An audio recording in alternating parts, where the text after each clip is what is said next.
Of You should get course. sponsored by Red Bull. No. That's an awesome idea.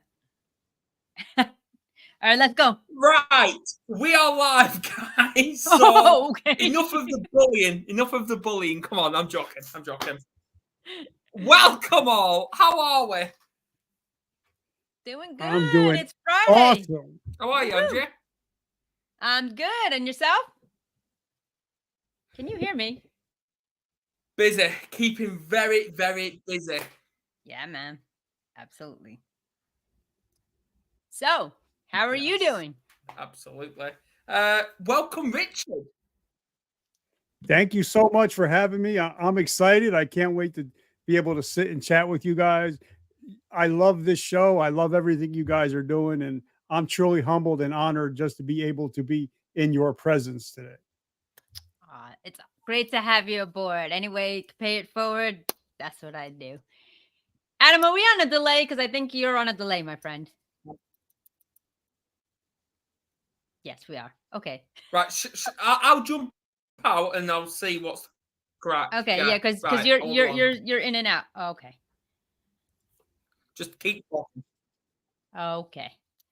So yeah, ladies and gentlemen, we got a couple of weeks to the end of the year. We've got 1, 2, 3 weeks until the end of the year, 2 weeks until Christmas time for those who are celebrating. And to my friends across the waters and borders, happy Hanukkah. I believe today is day 2. So all blessings and protection and healing as always.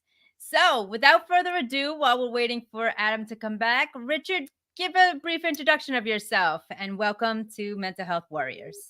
Thank you so much. My name is Richard Kaufman, also known as the Comeback Coach. I'm an author, speaker, podcast host, but I'm also somebody that struggle with PTSD, addiction, blindness, alcoholism, homelessness, all of the isms I suffered with. And now I help people that are going through the same things that I do. So I'm like everybody else. I'm just a guy that struggles, but I'm just not afraid to say, hey, I struggle with the stuff too. Absolutely. And if I stand correctly, thank you for your services. Correct? Thank you. Yeah, I did 23 years on between Army National Guard and regular time. So I spent 23 years in the military until I got hurt and lost my vision, and that's when they medically retired me in Labor Day 2012, and that was the day that I attempted suicide in 2012. Wow. Well, I'm grateful as the audience is here for you to have getting a chance at life and be here to share and spotlight you as well as your services and sacrifices, not only for our country, to your family, but most importantly yourself. Without any further ado, we are going to jump into it as my co-host is repairing some technical difficulties. So we have this segment of today of drug dealer to hope healer. Is that correct? Did I say that Yep, correct? yep. Healer.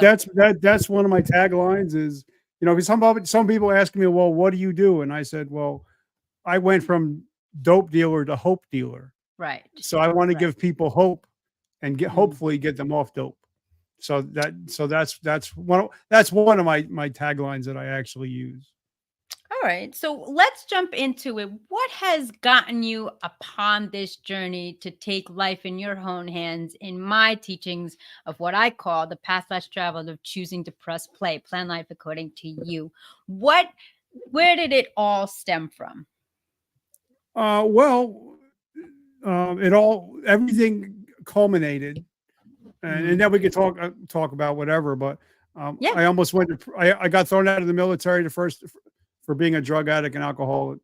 Got back in, was about to be thrown out again until what happened on the morning of actually at 8:48 on the morning of September 11th, 2001 is when my whole life changed and my whole perspective on life changed. And now at that moment, I can tell you it was 8:48 on September 11th is when I decided to stop living for myself.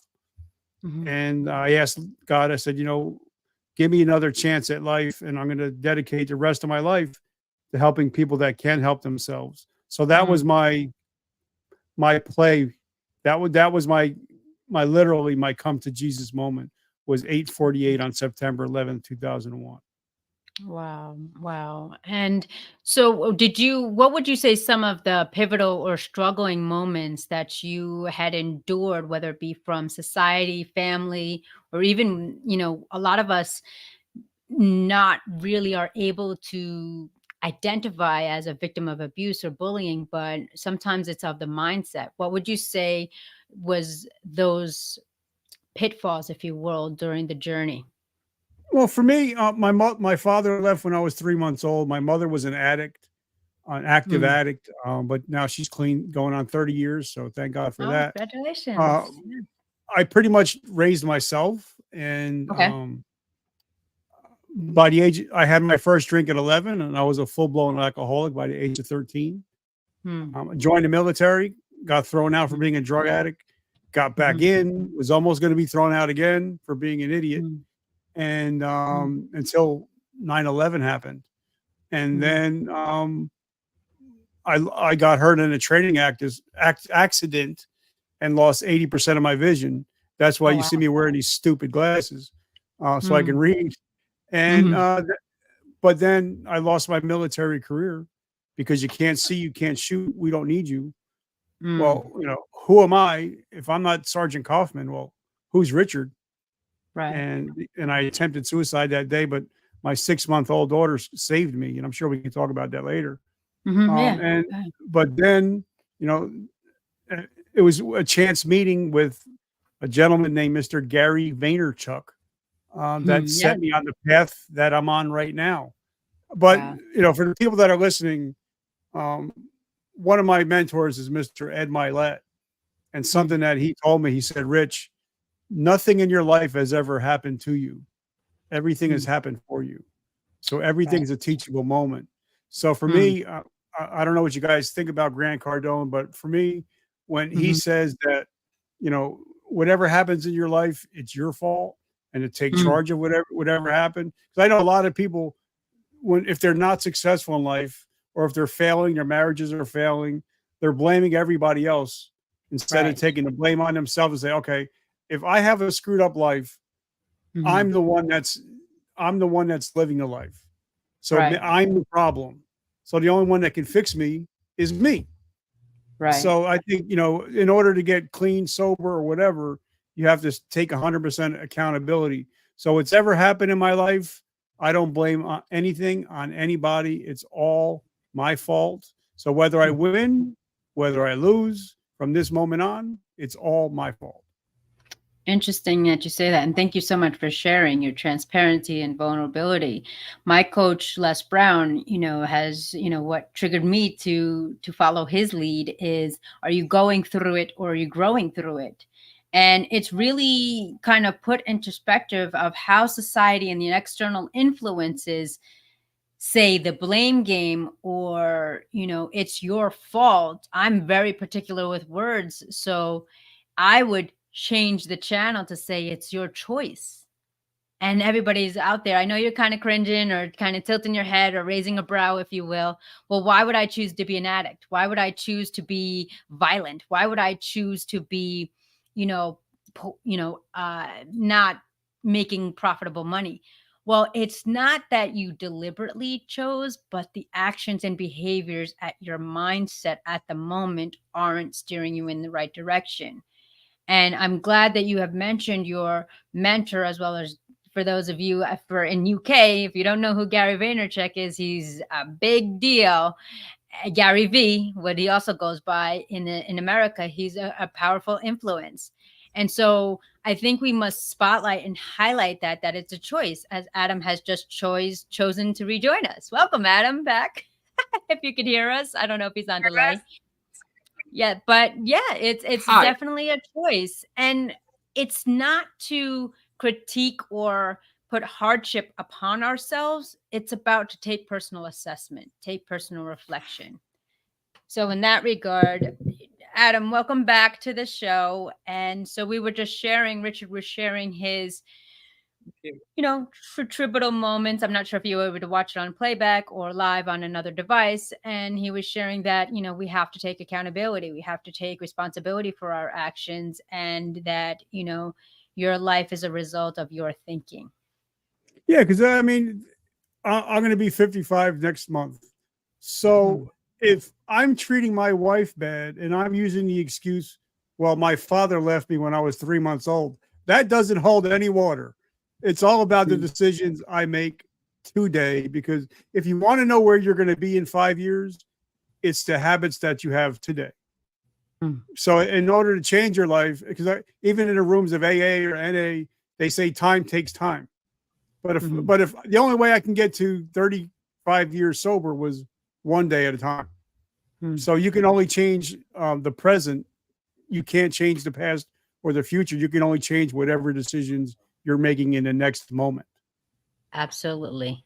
Adam, I'm going to send it to you. I just excuse myself for 1 second, fellas. I'll be right back.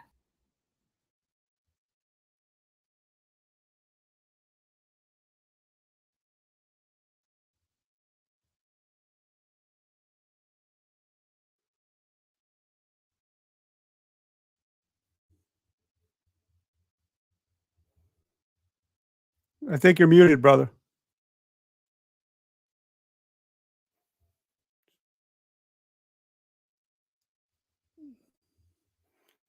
So, guys, while we're getting these technical difficulties, we all, Adam, we've all been in the same boat. We're all struggling with the same stuff. So even though we're up here in TV land, we still struggle with the same stuff that you are struggling with. So you're not alone. We got you. Absolutely. And that's a big key component, especially around this time of year, the holidays. Regardless of what your celebration, your religion, your morals, ethics, and values, you don't have to travel this road alone. And again, like I had mentioned earlier, it's just having that awareness and that comfortable with the uncomfortable to reach out for support, reach out for help. And I know we've spoken upon this on several shows. As men, as you guys have shared, and the men in my life, it's not easy. You're supposed to be provided with this knight in shining armor and this shield and warrior mentality, as well as courageousness and being the provider for their family and being the healer, the go-to person. But how many people, or whoever asks, well, who's there for the men? Who can support them? Who can be an ear? Who can be a shoulder for them to cry on? Where is there space that men can disclose their emotions? Because a lot of times what the society has done, especially some families, they have stigmatized men to just suppress it, move on, get going. And for those who are not familiar with mental health in any realm, regardless of gender, when you suppress emotions, it comes internally and becomes toxic. And then it causes problems in the long run. So I just wanted to put the spotlight on that for men, because, the two gentlemen here on the panel are very, powerful, influential and impactful men. But the question is, who do they go to when the camera goes fade to black, when the lights go out at night? Where is their support system? And I think that's really, truly significant to spotlight in today's segment. Well, talking about, men's and the reason why it's called mental health, because we cause mental health problems with our wives. But, well then, but for, to be, because we can have fun, we can joke around, but it's also a serious issue because, you hear all the time, well, just man up. Well, guess what? Telling somebody to man up is causing somebody to kill themselves every 11 minutes, because we're telling men to, hey, bro, man up. Well, man up is killing people, instead of me saying, hey, Adam, brother, I'm struggling. Can we hop on a call? Can we text back and forth? And I think if we can talk more and be more open and honest, I think we're going to save a lot more lives. Absolutely. And I think that comes into the effect of the upbringing, as well as, ready, Adam, the school system of teaching individuals that, men should be kind of seen, not heard, but if they're heard, it's in a powerful, demanding demeanor or aggressive and assertive. And I think the communication, not only between men and women, but men and men, like you had mentioned, Richard, about being comfortable saying, hey, you know what, I'm in a rough spot. Do you have an ear? Do you have a shoulder? Let's go for a walk. And when we can get out of our own head and express our emotions in a civil, respectful manner with another human being, regardless of gender, that is a step in the right direction. Going back to what you said, Richard, accountability, responsibility. Because if you turn within ourselves, yeah, we may have all the tools, but we might have all the answers. We might not have all the experiences. So for you to reach out to Adam, vice versa, you're gaining that extra knowledge, that extra experience from a male's perspective. And that's something, even whether it's mental health, whether it's business, whatever it is. And I tell everybody, I want to be the dumbest man in the room because I already know what I know. Yeah. I don't know what you know. And the only way I can know what you know, if I say, hey, Adam, let me buy you a cup of coffee. Let's just sit and chill and teach me. And I think a lot of guys all being all bravado and ha, ha, ha, and they can't just say, you know what, I need help. Yeah. So. Adam, what are your takes on the men through communication? Yeah. Refuges. What are your takes and experiences based on Richard? Having reaching out to men. How do you what is your take on it? First of all, can you hear me? Yes, I can hear you. Can you hear me? I guess we are on a delay because we can see you, but we can hear you, but you're on a delay. Trying to do sign language, not standard sign language, Andreas sign language. Can you hear me? Can you hear me? It's time to learn patience, ladies and gentlemen. All right, so I don't know if we can hear Adam, so I'm going to right. Well, okay. Basically, men do need to speak more. Men need to speak more because it's all about what's going on in our minds. And I've shared several statuses about the mindset over the last couple of days. And I was actually, believe it or not, I was going through TikTok yesterday, and I came across a motivational speech from Steve Harvey. And he basically said, imagine you're a car. Imagine you are a car. You cannot drive if you are constantly looking in the rear mirror, the rear view mirror. You'll crash every time. That's like us, and this is why we've got this big windscreen right in front of us to look at, because we're always looking forward when we're driving.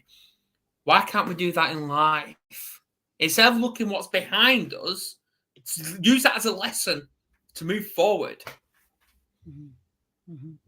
Because there's a lot of people still stuck in that past, and it's especially men, because we've been programmed and indoctrinated by the school system to stay silent. And it's not just men as well, it's females. We've been programmed, oh, you're not allowed to talk, you need to shush, you need to put your hand up if you want to talk.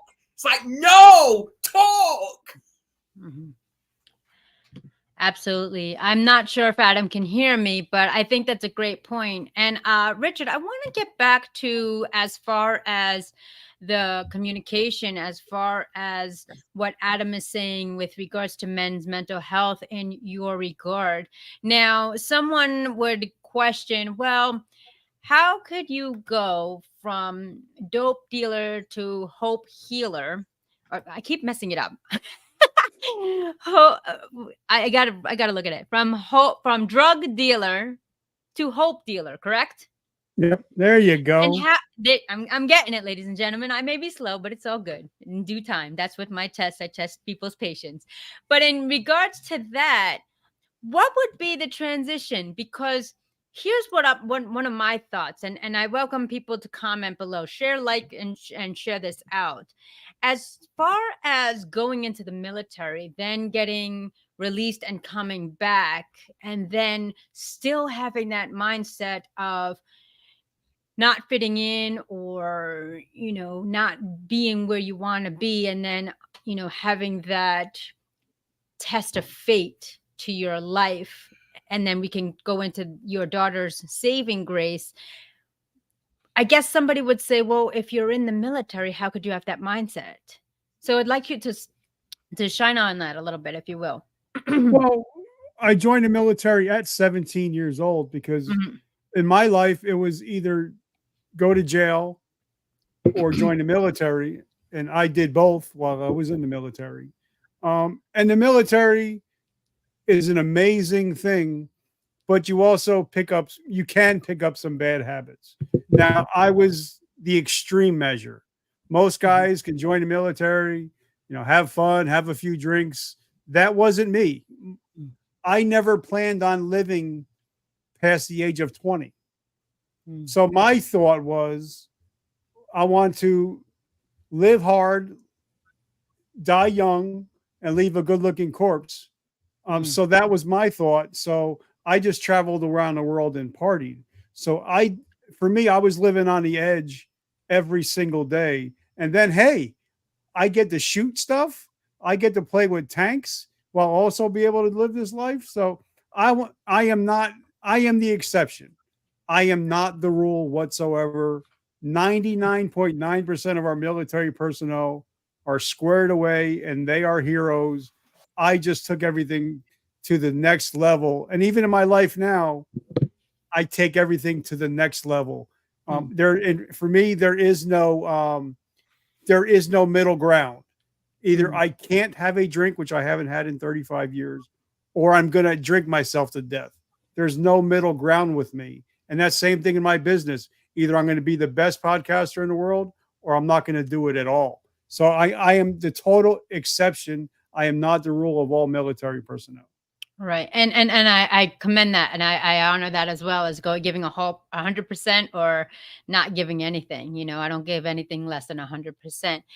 And I do want to kind of go back to what you had said with regards to the military mindset, that of, the straight and narrow, the disciplinarians, the structure, the advantageous, the risk takers, and the people who get things done. Now, I'm not a military,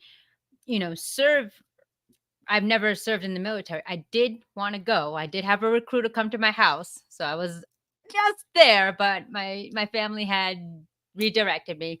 But neither here nor there. I think too, though, Richard, I would, also kind of reflect upon that, as that being a lesson that, you were the party goer, you did want to explore the world. This was your ticket to do that. But granted, it's not what you said, the majority description or personality. But think about all those military men and women in the service that have followed that disciplinary course, but are now home, or home for the holidays, or on sabbatical. Their mental health.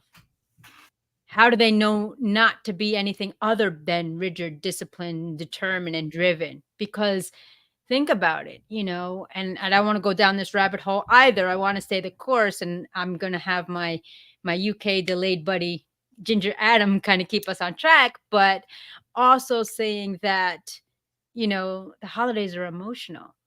You have this persona of society, your family, your spouse, of, well, I'm a militant. Well, who's to say soldiers don't cry?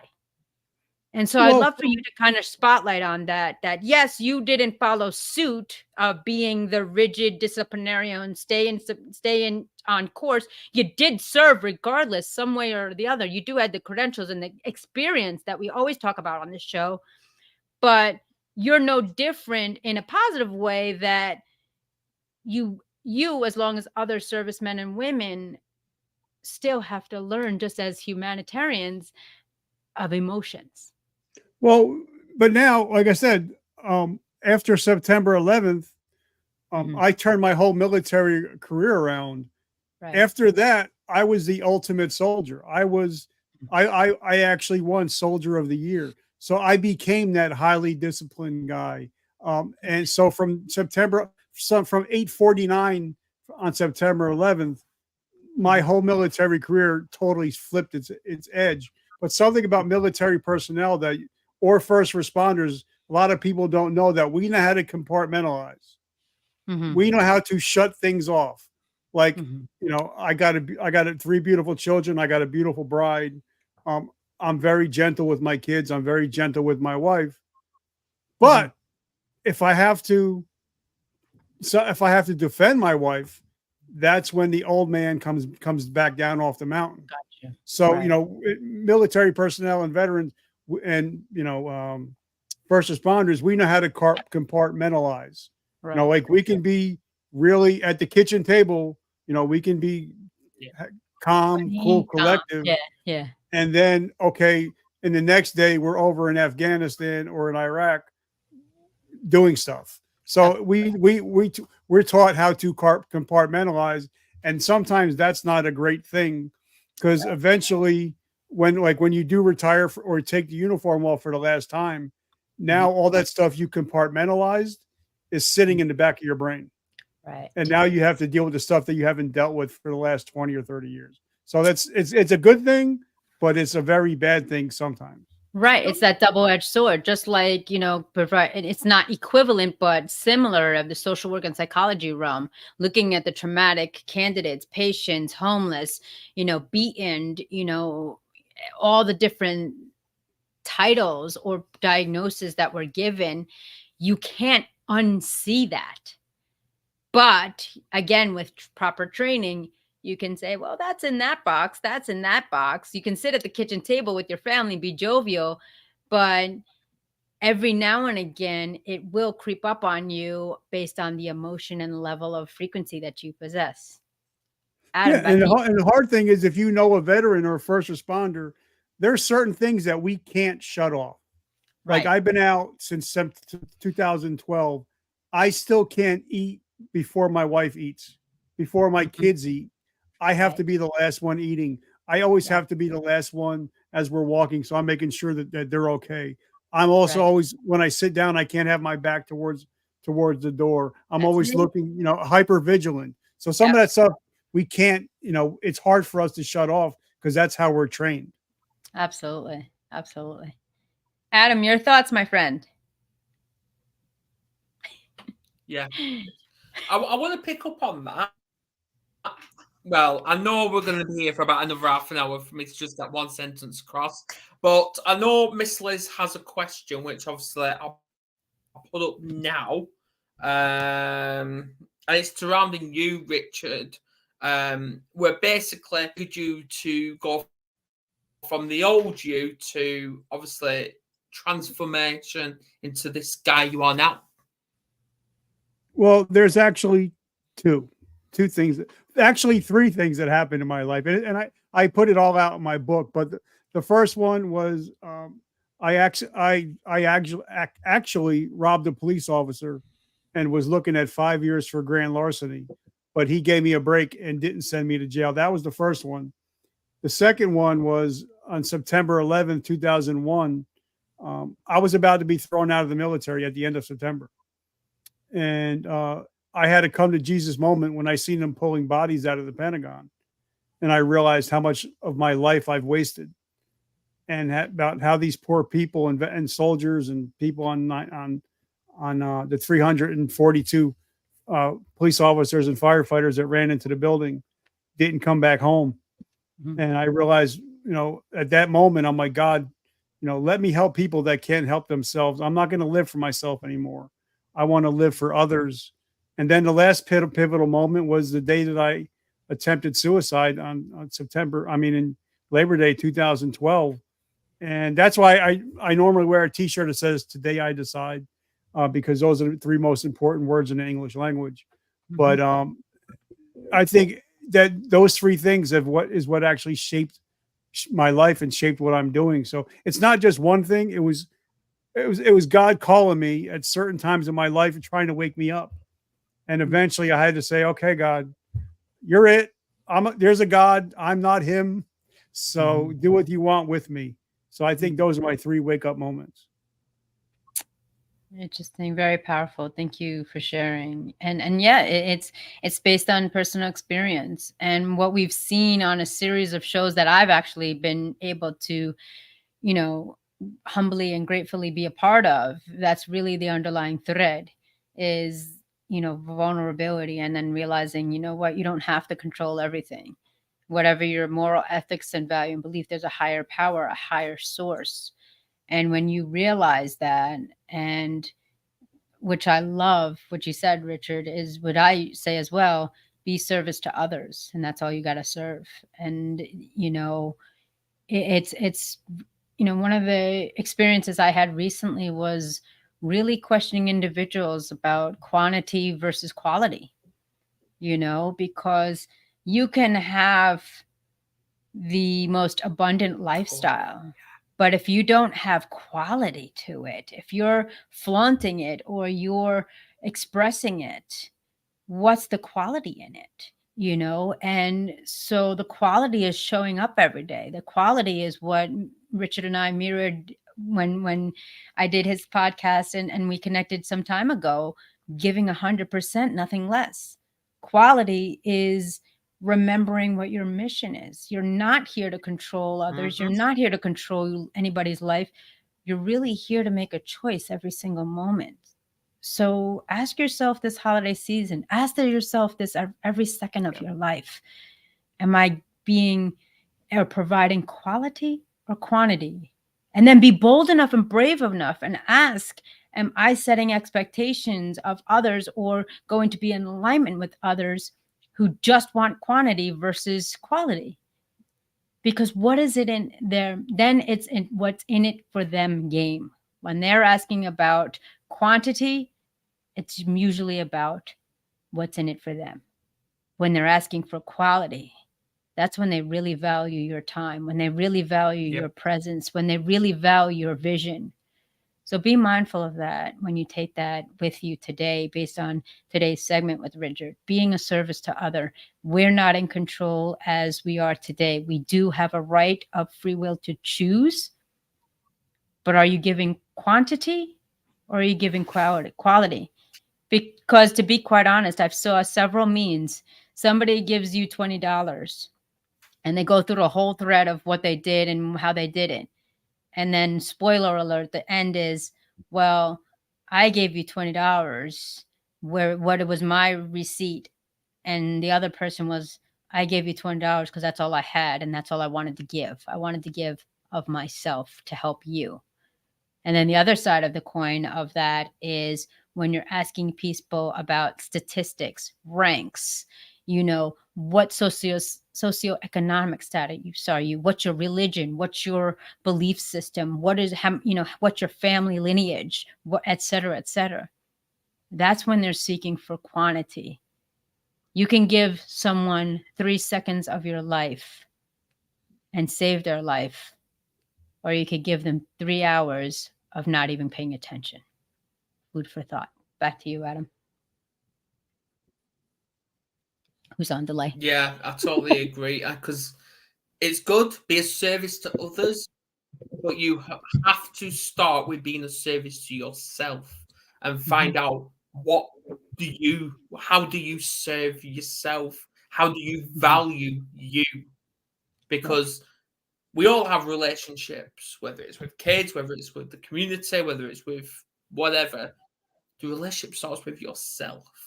And if you don't love yourself and you don't value you, how the hell can you love anyone else? Fine words of RuPaul. And that means anyone, whether it's partner, whether it's your kid. Right. Absolutely, yes. Absolutely. Yeah, and that's it. And when Richard was talking about how one day he's calm, he's sitting at the dinner table, being all that, and the next he's off. That could be dads. That is dads as well. That I mirrored that.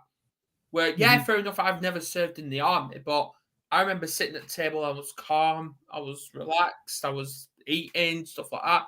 The next morning, I'm all guns and blazing because they brought harm to my kids. And that's what it is. It's all in us. It's just it's how we protect. It's more that survival instinct. Because obviously the kids can't defend themselves, so you're the next best thing. And hence why I'm blocked from talking to the system, and I'm on a Facebook ban because I just voice how I do it. I'm just like Andrea. We're just blunt, straight to the point. Yeah, absolutely.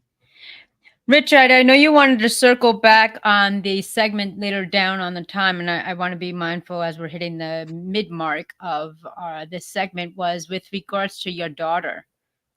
If you'd like to shed some spotlight on that, if you're ready. Yeah. And sometimes I get emotional when I talk about this, but that's what it's about. Being yourself, being human. I'm the kind of guy that, I mean, I'll cry at the top of a hat. I'm a very emotional guy because the first half of my life, I was very shut off. I didn't show emotion. I didn't have friendships. I didn't have relationships. It was all about me. But now I realize, even Jesus, he was able to hold the baby sheep and hold the children, but he was also flipping stone tables at one point. So even, and there's a difference between, being weak and being meek. And I'm meek. And what meek means, in my opinion, is power under control. So, but no, what happened was, I called my wife the day that Labor Day, when they medically discharged me. And I called her to say, because we were supposed to go on a vacation at the shore that day. And I said, honey, I'm on my way. I love you. I love you. And I love the kids. But I knew I was never going to speak to my wife ever again, because I knew I was planning on taking my life because, okay, I spent 23 years rebuilding my life and my career to be Sergeant Kaufman. Then when they took my ID away and said, well, you're no longer Sergeant Kaufman. Well, my whole identity was Sergeant Kaufman. There was no Richard. Now I had to go out and figure out, well, who's Richard? Yeah. And and then I decided, well, I failed the military. I failed my wife. I failed my kids. So there's no reason for me to be around anymore. So I called my wife and I said, honey, I'm on my way. I love you. I love you forever. I knew I wasn't going to speak to her ever again. Because I planned out that day. I planned out the suicide attempt. I was going to drive my brand new truck. I was going to get in the truck, put it on cruise control, hit 100 miles an hour, put it on cruise control, shut my eyes, turn on the radio, and eventually I'm going to hit a concrete barrier. That was the plan. But, like Mike Tyson said, everybody's got a plan until you get punched in the mouth. I did. I got in the car. I got it to 100 miles an hour. It was a brand new truck, so that wasn't a problem. I put it on cruise control.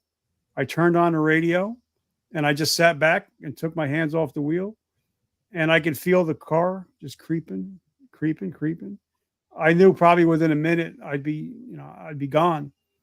And for some reason, I put on a country station.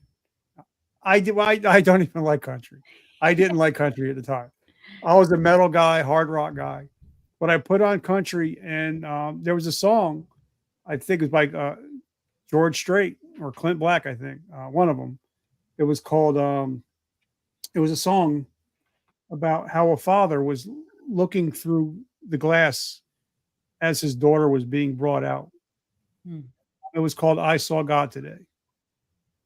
And I remembered my daughter. I was the first one to ever change her. I was the first one to do everything with her. And she was only 6 months at this point. And something as I could, on the side of the highways, you got the little raised things so they could tell that you're about to go off the road. I immediately thought, she's going to grow up without a father. My wife's going to grow up without a husband. My other kids are going to grow up without a daddy. And it was at that moment that my eyes popped open, and I decided I want to live. And that's where the today I decide thing comes, because at that moment, I had a decision to make. I can continue, or I can be the husband and the father that my wife and my kids needed. So I pulled off the road, called my wife. I told her what happened. And I said, honey, if I don't get help, I'm going to eat my gun. She said, honey, it's a holiday weekend. Nobody's going to be in the offices. On Tuesday morning, let's get together. We'll get you help. We'll get you to VA. And I called, and I actually got in to see my therapist. And I've been seeing the same therapist for 11 years. But at that moment, I had the choice to make. I can either be a statistic, or I could be a husband, and I could be a father. And that was a pivotal moment. And I don't know why God had a plan. That certain song, that certain vision popped in my head at the right time. Mhm. So I believe sometimes, you might call him higher power, whatever. I call him God. Sometimes he's talking to you and you're just not listening. So maybe sometimes, if somebody's out there that's struggling right now, maybe take some quiet time, shut the TV off, shut the radio off, and just listen for that still, quiet voice. Thank you, Richard, for sharing. Yeah, it's, my coach says Yeah. coincidences are God's way of being anonymous. As you can say, that song, you never listened to country, that song came on, and today I saw God. That's what it's about. It's about, being silent that speaks volume. All of us have to kind of just find peace, pause, take a moment just to kind of listen to the extraordinary loud voice that is being spoken. And I believe too, at the same token, Richard, that, you know, the God doesn't give up. It's just like, man, I keep telling you, I keep sending the same person. You're not getting it. You're not getting it. Only to realize it was there the whole time. The whole time this was the message. And I heard it last year. I heard it 10 years ago. It's just really about being aware and having that ability to have the patience and take that pause from life, especially today. It's constant chaos, distraction after distraction. This week this is good, next week that was the worst thing for you. So it's constantly distracting you and allowing you to self-doubt yourself, when all three of us and those listeners out there know your intuition will never steer you wrong. And I'm seeing, Adam, I don't know if you see it, but I see here from Secret Influence the question: do you think things have to get worse before they get better? Yes. Sometimes in life, as reaching a low point in sometimes be the thing that creates the change that is needed. In my personal experience, yes, because so they say it in life, if you're not trying or you're not experiencing things, then you're just existing. And I believe every loss, every tragedy, every situation is a lesson, as Richard and both Adam and Richard said at the beginning of this segment. It's the takeaway message. Are you listening? Are you paying attention? So Adam, your thoughts on that?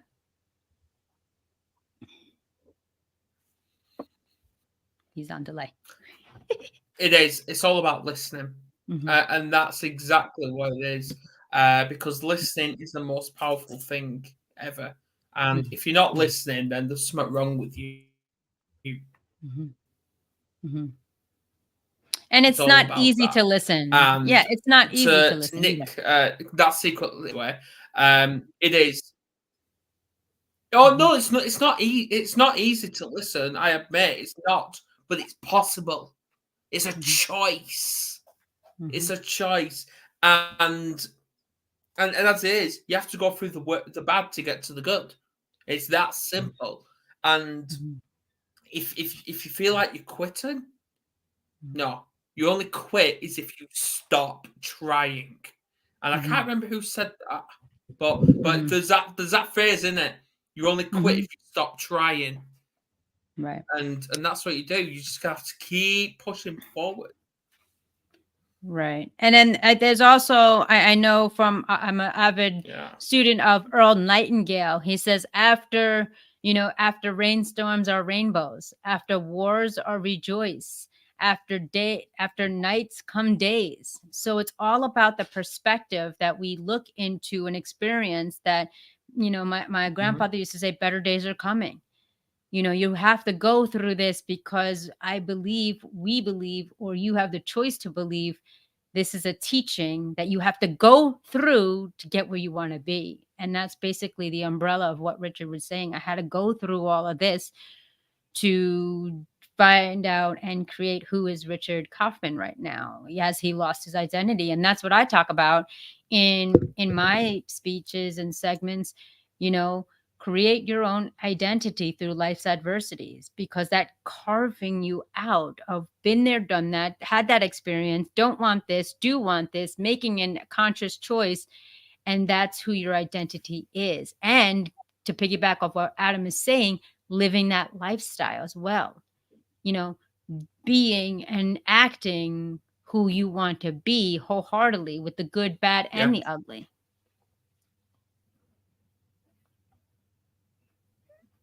I agree, but in a way, if you're going to worry about it, you have to question why.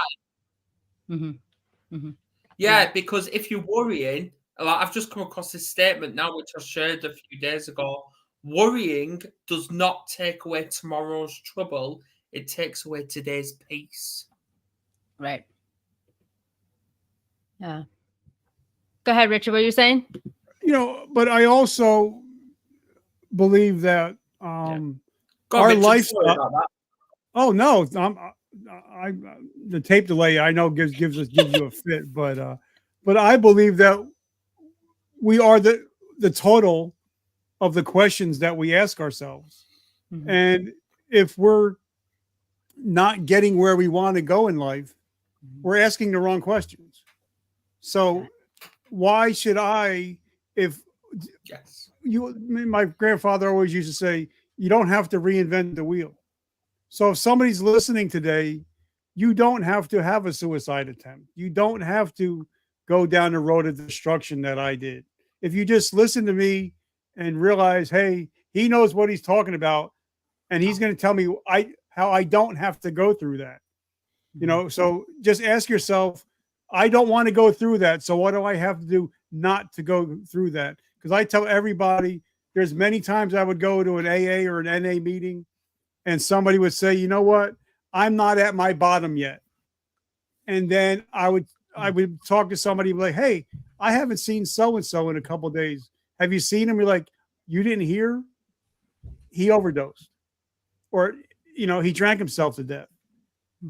But because he didn't think he was at his bottom yet. So you don't have to be at the bottom. You could just look at the other people that were at the bottom and say, I don't want to be like that. So now sometimes it's a questions that you ask yourself. If I want to be at the top, what did they do to get to the top? And so it's like I said, it's all about the questions that you ask yourself where you're going to be in the next couple of years. You don't have to go through the stuff that I went through. Just learn from me. Yeah, well, to bounce off that, Richard, I used to see rock bottom as a really horrible place. Now, I admit, and I met in live as well, I've attempted suicide in the past before. 2019, believe it or not. That's the time I tried committing suicide. But I'm here now, and I'm here kicking ass with Andrea and you, and as I do this every week. But I now see rock bottom as a positive. And people's going to be thinking, well, why are you seeing it as a positive when you're feeling shit?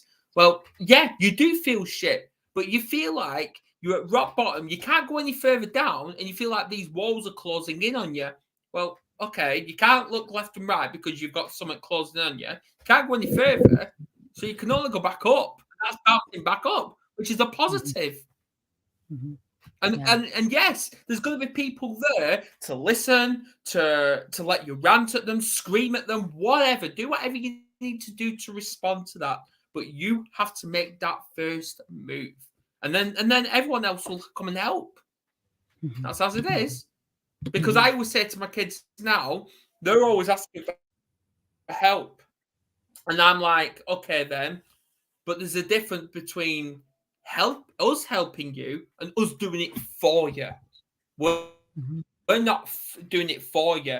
If you want help, then you have to put in that effort as well. Yes, it may be hard, it may be shit, it may be sickening for you, but you have to freaking try. Absolutely, I agree with that. And if you can't come 100%, up Adam. with the words, which I know many men, yeah, and if you can't come up with the words, whether it's men or women, can't come up with the words to explain how you feel. I always say this to Carrie and the kids: if you can't come up with the words to explain how you feel, show us how you feel. Draw, sing, play an instrument, do whatever it is. There's always a freaking way. Absolutely. And I think that's important. I did a segment on, for individuals in their life, are you empowering others or are you enabling others? And I think that's one of the difficult things as a parent, as a coach, as a leader, as an influencer.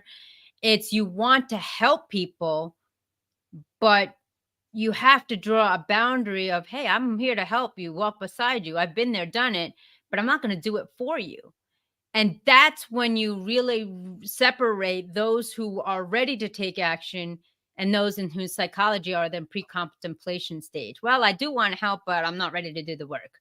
Or just show me the way and maybe I'll figure it out down the road. So really ask yourself, am I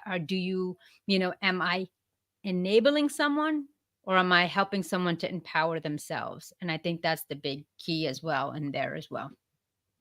Yeah, and I have a 12-week course that I teach about changing your life and the 3 pillars of forgiveness. But I tell all my clients, I can turn your whole life around in 12 weeks, but you got to put in the work. If you're not going to put in the work, I can't help you. I can't do anything for you if you're not willing to put in the work. Absolutely. Absolutely. And we're that bridges the gap from where they are to where they want to be. But we have the guidelines, we have the tools, we have the blueprint, we have the foundation. But in the end, it goes back to what both of you gentlemen were saying. You have to want to do it. You have to put the effort and be disciplined, dedicated, and driven, determined to take action. Absolutely. And that's when I want to share, before obviously we say our final words, I actually shared today the 6 rules of life, which we have never spoken about on the show before. 6 rules, and I've actually shared it.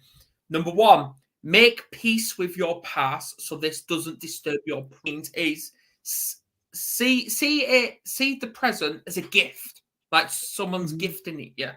So it's called live in the present, because we all should be grateful for what we have and not what we don't have or what we could have. Number 2, why are we letting other people's egos and self-centered opinions stop us from living and loving our lives? We shouldn't. Number 3, time heals everything. If people keep saying all these excuses, because that's what it is, it's an excuse. I haven't got time for this, I haven't got time for that. Stop. You're not ready. You're not ready. You do have time, because you're here, you're living, you're breathing. And if you haven't got time, make time. Even if it's about 10 minutes a day to meditate, to focus on you, do it. Number 4, nobody, and I mean nobody, is in charge of your happiness except you. And that's what we're talking about. We're in control of our own mindset. Number 5, stop thinking too much. It's okay to not know the answer. And that's exactly what it is. 6, small problems come and go. They do. If there's a problem, then there's always going to be a solution. Simple. Excellent. So, Richard, some finding. Well, first and foremost, let everybody know how they can reach you and what's coming up down the pipe. My new coaching program just dropped about how to grow your podcast from 0 followers to 1 million downloads, to having sponsors, to making money, to making it a profitable. I teach you how to start, run, and monetize a top podcast. So if somebody was interested in finding me, if you just look up Vertical Momentum Podcast, you'll find my books, my t-shirts, my hats, my coffee, whatever you want. And if you need, I'm also going to do something special for your audience. If somebody messages me on either Facebook or LinkedIn or anywhere, I'm on 24 different platforms, so I'm everywhere. If somebody messages me and say book, I'll send them my top selling book absolutely free. They just got to send me let me know they want the book. I'll send it right to their email, and that's going to be for your guests only. So even if they don't have to buy the book, they're going to get it for free. And then if they do that, I'm also going to give them a 30-minute coaching call to help out with whatever they're struggling with, whether it's physically, mentally, financially, spiritually. 30-minute call with me, no charge, nothing, no catches at all. Excellent. Thank you so much. Very generous of paying it forward and being a service to others. So final thoughts, ladies and gentlemen. Absolutely. Adam? Right. Yeah, go on, Andrea. We'll start with you. All right. Well, again, it's always a pleasure and privilege to have you, Richard, aboard. Reconnecting ×3. It's always an honor.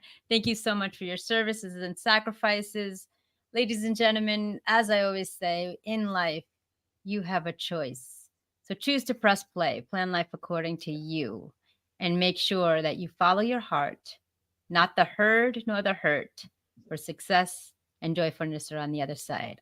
I pass the mic to Richard. Guys, I'm going to piggyback on what, everybody has a choice. Now, my tagline when I sign off every day on my podcast, I always say, I'm a big Joel Osteen guy, and I love when he says, we have the choice to be the victim or to be the victor. Yes. So guys, if you watch this all the way to the end, you're a victor. You are no longer a victim, because today you decided you want to be a victor and not the victim. So congratulations, your life starts today. Didn't know Joel Osteen said that, because I say victim to victorious. That's my book. Wow. Adam, you?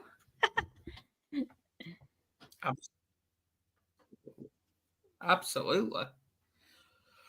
Right. Yes, absolutely. Just you're loved.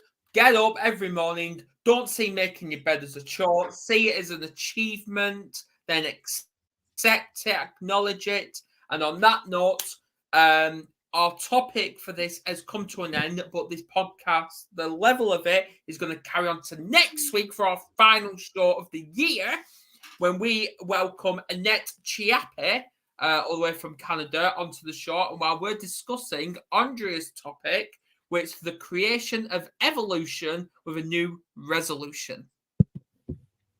Absolutely. Okay. Same time next week. Same time. And yes, as Andrea's going to be up as a Christmas witch.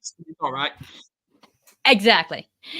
Ladies and gentlemen, have a safe holiday weekend. Again, happy Hanukkah to those and the upcoming seasons, all your celebrations. And Richard, again, an honor, privilege, and pleasure to have you. And on that note, we'll see you real soon. One love.